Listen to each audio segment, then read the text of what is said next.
Spirit of Texas Author Spotlight. My name is Lauren Scott, and I am the current chair of the Spirit of Texas Reading Committee.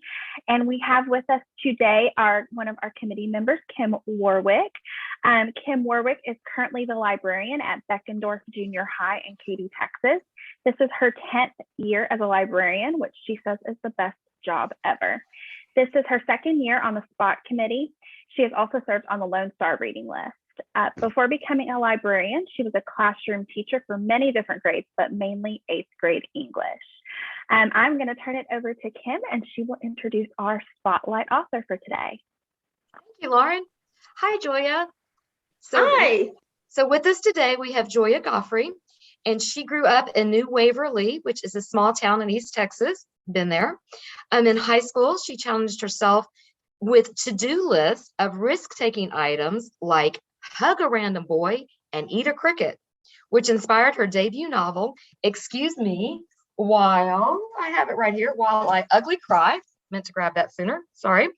With a passion for Black social psychology, she moved out of the countryside to attend the University of Texas in Austin, where she still resides. So welcome. We're going to chat a little bit about your book. I'm going to give everybody just a little bit of background too. I'm very jealous. The Today Show talked about your book. They were quoted as saying, Joya Goffney's Excuse Me While I Ugly Cry is gripping, humorful story driven by an incredibly strong narrative voice.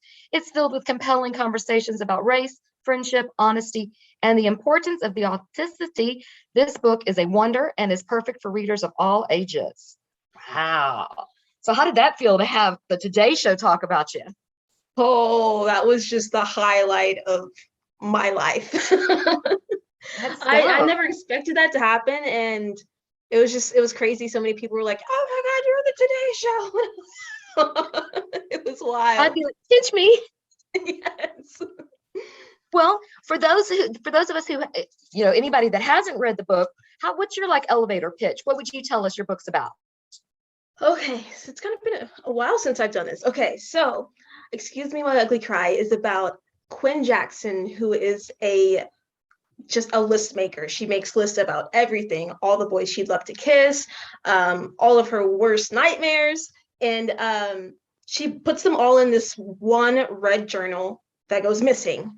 And so she has to team up with her this boy, Carter Bennett, that she knows had her journal last. And they go on all of these adventures to find the journal and to get through her list of all of her worst fears. Hey, I just love the title. This story spoke to me because when I was in high school, I think it was my sophomore English teacher, we had free write journals, and we could just write whatever was in there and we could fold it down. She wouldn't read it. And my best friend's journal went missing. And we never found it. And so we were never blackmailed or anything like that. There was nobody ever came after us, but that's what I immediately thought of. So I just had to share that with you. Here's the next question for you. Let's say a librarian wants to put your book on a shelf with similar feeling books. What books would you like to see on that shelf? I would love to see my book next to Christina Forrest's books. And Elise Bryant's books. And it always amazes me when I see my book next to a Nicola Yoon book. Oh, she is just my hero. It's like, are you kidding me? But just like any Black romance books, that's where I want to be. Okay, so I like that. So what real life experiences inspired this book? I mean, you had a little bit about it in your bio. So many. It's layered with so much of my personal life. Starting with the list thing. Whenever I was in high school, I used to write lists. Every year I would write one list of challenges. And mostly they were social challenges. And a lot of times it was really dumb stuff, like go a whole day only singing or go a day not talking or something like that. And it was my senior year when I decided to take it a little more seriously and put challenges on there that would help me to conquer my fears, my social fears. Stuff like get my first kiss and make new friends. And well, there was this boy. And at the time he was my worst enemy. I hated him to the core. Like he was a bully. And but the thing is, like, we come from the same background. And people in high school used to call me like Oreo, and we were both just kind of like the smart black kids. And like growing up, everyone always said, you guys need to date, just because we were the smart black kids. So we resented each other for most of our lives. And then when I made this list, for some reason, I felt like he was the only person who could really understand where I was coming from with it. So I went to him, and it just kind of it was kind of like what happened with Quinn and Carter. We went through some of my fears, and now we're still together, like 10 years later. No way. Yeah. So I guess that was the biggest influence for my personal life with this book. Okay. So are the characters based on real people? Yes, to an extent, right? Like Or you can't tell us. I mean, I mean, Quinn is based off of like a part of me. Like I'm not Quinn, but Quinn is me. Okay. And Carter is loosely based on the guy that I'm with. They have kind of different personalities, but I guess our relationship is similar to Quinn and Carter. And yeah, I guess that's all I want to say about Okay. people. Some stuff's got to stay in the vault. We understand. Yeah. So what did you learn when you were writing this book? I learned just that there are still these fears. Like as you grow in life, the older you get, you still have these ultimate things that you're too scared to do and to face. And so it's like, from writing this book, I started to actually like keep a list. Like, okay, so maybe I should write down what it is I'm too afraid to admit to myself. I mean, I've been slowly trying to get through this list. Like the first thing on the list was to quit my day job and become a full-time writer. It's scary, but I did it, and we're here. We're here now. So we'll see where that takes me. So what was your daytime job? I was an accounting clerk at a car dealership. Okay. I've been in the car dealership industry for like since 2016. So like, yeah, like 6 years. Wow. Yeah, a while. So did you have to do any research for this book, or was it just a lot of your personal experiences? I try to avoid research when possible. I just hate it so much. And but I mean, I typically do need to do a little research. I would say the most research I had to do was regarding like Colombia and like their application process and stuff like that. But yeah, I try to avoid research. I don't blame you. I don't blame you. So after the book ended, what happened to the characters? Are we ever going to see them again, or what are they doing? Listen, okay. I get this question a lot. And if I'm being honest with you, I don't want to write a sequel. Okay. I would love for the sequel to be a movie sequel, right? Like, let someone else take that. I don't know, just gonna put that out there. Okay. So how long did it take for you to write this book? And like, what's your writing schedule like? Okay, so writing this book took me about a year and a half before I even like queried it. So I had a lot of time, and I spent a lot of that time getting different beta readers and critique partners to just comb through it. And I was editing a lot for a lot of that time because I was just so scared to send it in. And but my writing process has changed a lot since then, mainly because I don't have a year and a half to write a book. I have, like months, 9 months maybe. So my writing process, it's still really messy though. I like to write and rewrite and rewrite, and through all of these like rewrites, I learn more and more about my characters. I'm trying to dial that in because it's just such a waste of time, but I like to know my characters on a deep level before I really commit to a draft. I like that. It's really so, messy. So when did you realize you first wanted to be a writer? Or did you always think you were a writer? I always wanted to publish a book. Okay. Like I don't think that it was like at the top of my list of dreams, but it was always there. It was always like, I'm going to publish a book one day. Like, I don't know when, but at some point I'm going to write a book and publish it. It happened a lot sooner than I expected. I was at the car dealership and I was like feeling so many things, and just graduated college, and I was in a place. And so I started writing again, and I really started taking it more seriously. And that's just how it happened. Do you think you'll ever have a book set at the car dealership? I don't know. That think if it's into my head, I was like, you spent so much time there. You think that'll? I did. I know so many things, right? And maybe once, maybe like an adult book. Okay. Ooh, do you have that aspiration to write for adults too? Yes. Okay. So do you have an interesting writing quirk or habit? And if so, what is it? I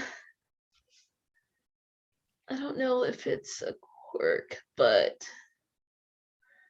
do you have to have certain music, lighting, and be in a certain place? Okay. Yes. Well, I like to write in my study, and it's just where I create, period. Like I do all kinds of things in this room. I do yoga, I make music. So I like to put on I try to put on music that I feel like fits the scene. And I like to light candles and have dim lighting and coffee and the morning sun. I just love writing in the morning, and it just makes me feel so amazing. Okay. Do you have a certain number of words that you try to write each day, or? I can't. No, I just do what I can. I've heard different things from different authors, so I didn't know. I can't do it. Can't do it. So what do you do when you aren't writing? When I'm not writing, I'm thinking about writing. I'm obsessing, freaking out that I haven't written. But but when I'm not writing, I make music. I like to produce and sing and all of that. So that really kind of helps me get my mind off of it when I have a writer's block.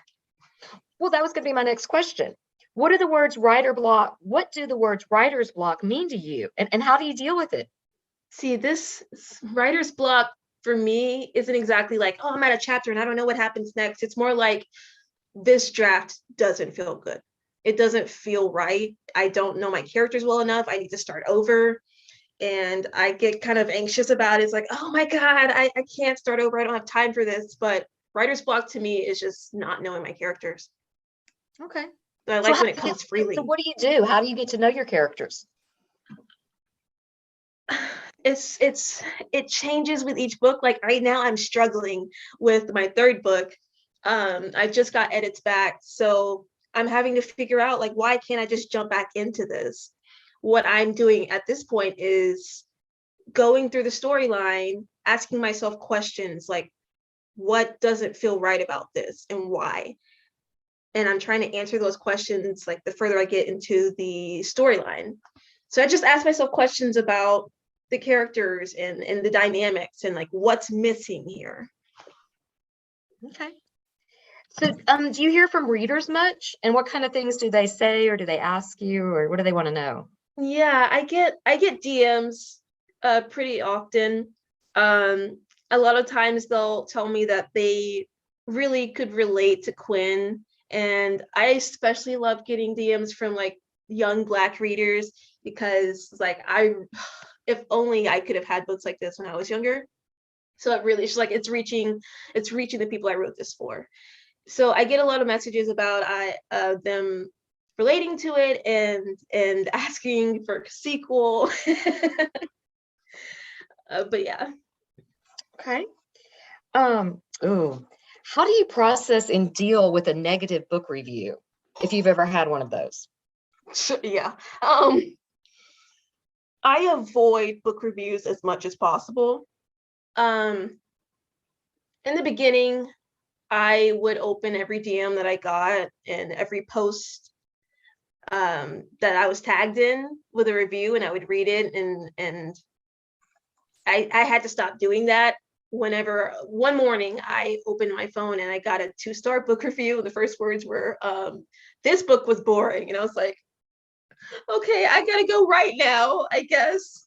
So I try to avoid that, especially in the morning before having to write. I don't want other people's opinions like on me when I'm trying to express myself and trying to get my work done. But how do I deal with it? Poorly. I talk Thanks for to being honest. yes. I talked to my boyfriend and he's like, don't worry about them. Who are they?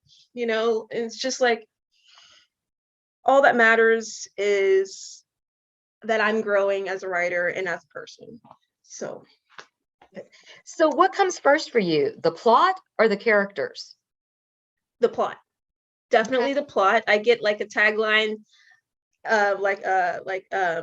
with the excuse me like ugly cry. I thought, okay, there's this girl who makes personal lists and the list journal goes missing. That's what came from first for me rather than the characters. What's your favorite and least favorite part of the publishing process?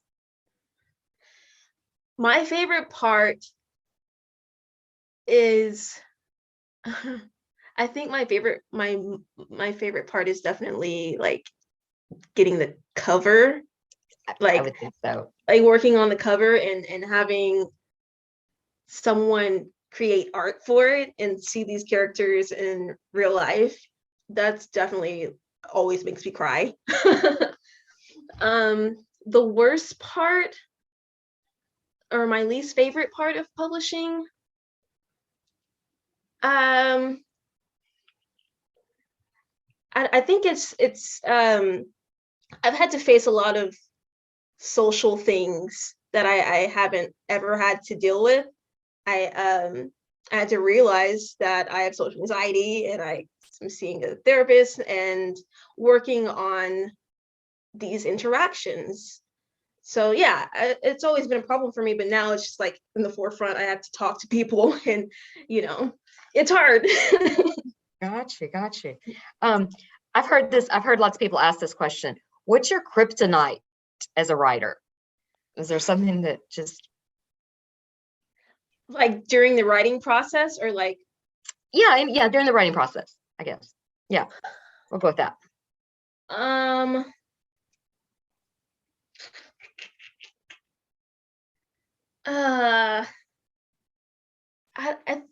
don't know how to answer this question. Okay. Like what do you like my kryptonite? Okay, so like for me, I love to do jigsaw puzzles. But once I start one, I couldn't stop. So I couldn't, if I were a writer and I started doing a jigsaw puzzle, I would never get anything written because I would just be working on this silly puzzle. Okay, I got you. Yes, I am easily distracted. I will be writing and then somehow, like this happened today, somehow Jay-Z came up in my writing. And I was like, you know what? Why do people call him Hove? Like, why does he have an Instagram? And I went just like a whole tangent of researching this, researching Jay-Z. I get easily distracted. Okay, so we'll just say your kryptonite is easily distracted.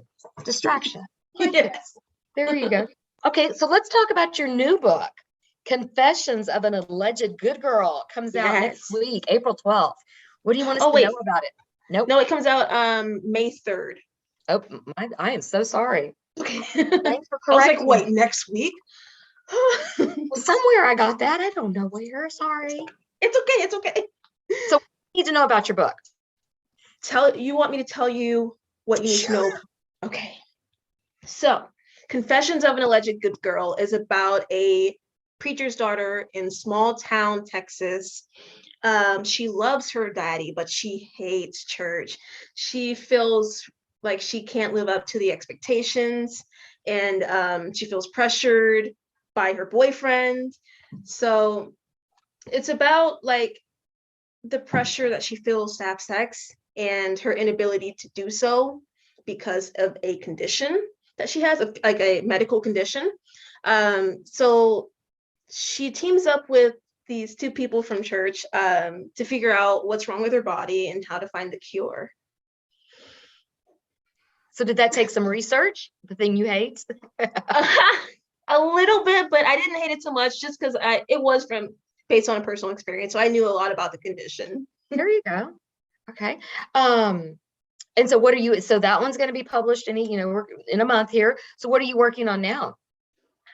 Right now, I'm working on a best friends to lovers story about a girl who has kind of a toxic relationship with her mother, and she has to kind of work through learning how to communicate better in her relationships. Is your new book set in Texas? Yes. Are all your books going to be set in Texas, or you think you're going to venture out somewhere else? I might, but most likely just. So you're just a good old Texas girl. I love that. I love that. Okay. We did have, those are like all my kind of questions, but Lauren has some questions from students. So I'm going to bring her on and let her ask some student questions. Yay. All right. So we have a few questions that students submitted, students from across the state, and they had some really good ones. So the first one is kind of a multi-part question, but it's what made you write Olivia? Why make the decision for Olivia to forgive Quinn when she could have ignored her? I think that a lot of relationships in general are ended prematurely. I think that there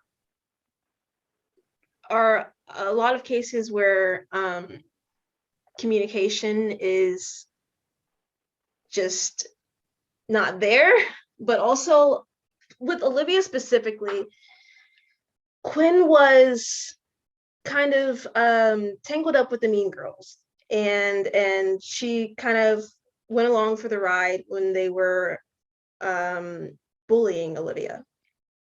She is able to, recognize that and apologize, and she's grown a lot since that moment. And I wanted there to be this girl relationship where, forgiveness is where there can be forgiveness, rather than just Xing someone out of their life immediately. No, I really appreciated that in the story too, like seeing that storyline, finish through. So another question, which I really love this one, was what was on your vision board when you wrote the book? I'm thinking of my Pinterest board for this book, and there were a lot of Black girls with curly hair and hot Black guys, and and just I tried to get a feel for their relationship. So I tried to find pictures of Black couples, which is kind of harder than you might think. But yeah, really, it was just couples, and yeah. Did any of those couples look like the couple that's on the cover of the book? A little. A little bit. I loved the cover of the book because you really do, you see it, like it gives you such a Yeah. great image. So Yeah.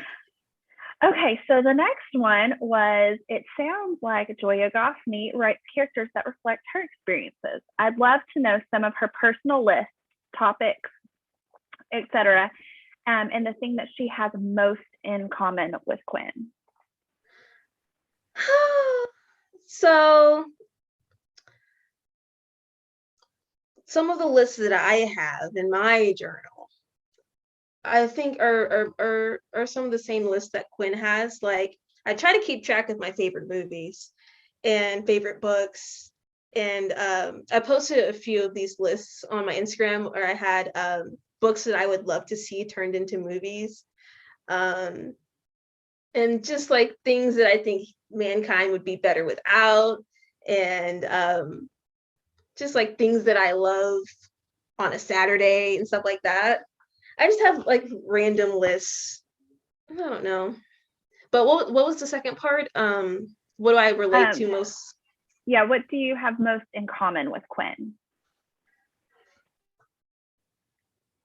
I think the thing I have most common with Quinn is just like, rather than a trait, it's more like the way that she had to grow in her Black identity, like the way that she was able to make Black friends and to recognize the racism that she was experiencing with her white friends. That transformation, I think, that I had in high school influenced Quinn's character a lot. So just like that transformation of loving herself, her Black self. That's great. Okay, so a couple more. A young lady in Houston asked, if the same thing happened to you, would you confront your blackmailer? It's like, I'm trying to think, me like now or me in high school, because those are two different people. If someone was blackmailing me now and I figured out who they were, I think that I would pull up on like I think I would find Olivia and we would go and pull up on him. I don't know. But as in high school, I would probably not do anything, which is sad, but I've grown. That's important. You got growing over time. We all have. Yes. We're all very different in high school than we are, 10 years later. Mm-hmm. Okay, so this is the last question that we had submitted, and it's also kind of a multi-part one. So at the beginning of the book, Quinn's dad thinks that Carter is a thief in their home. If you were Carter, how would you feel in that situation? And has this ever happened to you, either on the giving or receiving end? If I was Carter, I would probably take it a lot more personally than he did. I don't know if I would be able to bounce back from that. But I mean, I guess if I get an apology like he did get from Quinn's dad, then maybe. But I think there would still be this huge thing between us because it's a big deal. And have I been on the giving or the receiving end of something like that? I don't know that I consciously have been like profiled in that way. I do believe whenever I was younger, I would profile Black men like that. And like I said, it's a transformation I had to go through to recognize my own like self-hate and my own racism against my people. So I don't know about like it not specifically like Carter. If Carter came into my house, I think he was a thief. But just like, when you're at the store and someone walks by, you're like, all right, lock the door kind of thing. So yeah, I have been on the giving end of that. All right, well, that wraps up our student questions. Well, Joya, this has been a delight talking to you today. We wish you luck in everything that you're doing. We love your book. Thank you to your publisher, HarperCollins. We can't wait to read your next one. So good luck in everything that you do. And I'm going to give it over to Lauren for her little ending. So bye-bye. Thank you. Bye. Thank you so much, Joya and Kim. This was, like I said, our first ever Spirit of Texas Author Spotlight. Please join us again for our next one. Check out the Spirit of Texas reading website where we have our future events, where we will have our future events listed, and where we also have programming for our books, including Joya's book, Excuse Me While I Ugly Cry. So we have some great book club activities there, but we hope to see you all next time. Thank you.